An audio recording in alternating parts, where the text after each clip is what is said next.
I'm not looking at that kind of a market. So I feel much more comfortable shorting stocks because I think I can get rewarded as you have good days and bad days, but on the bad days I get rewarded as people, as investors beat up on especially stocks that have issues, right? So last year, as an example, one of the shorts I had was Wells Fargo. Obviously, didn't do as well as it should have. That stock should have been substantially a better short than it was. If and I'm still shorted. I have covered about half of it. I'm still shorted a little bit, and this year it's obviously in a bad day. It more readily sells off than last year.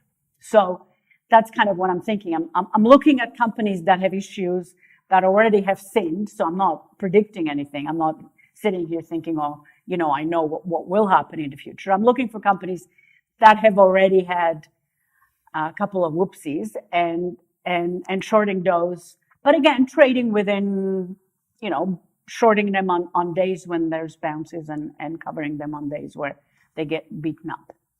So they're more trading positions than I'm short because the world comes to an end kind of a short. So I'm probably in my second year, because last year obviously I thought that things can't get much better. I mean, you've had coordinated economic growth. You look at Europe, which had a decent growth, and yet they haven't even bothered tightening their monetary policy, which to me is bordering on criminal. Because if we were to fall into recession, which I'm not predicting, but let's assume we do, Europe has zero policy options, right? At least the US has been, in my opinion, doing the right things. They have been raising interest rates and tightening, which means that if they eventually get into recession, they have options. They can lower rates again, loosen monetary policy. The Europeans have absolutely, they can't do anything.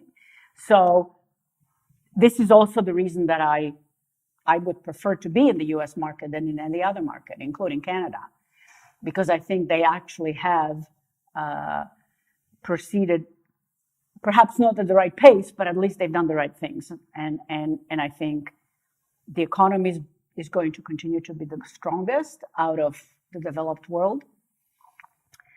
And if and when there is a recession, eventually there will be one, they will have a bag full of policy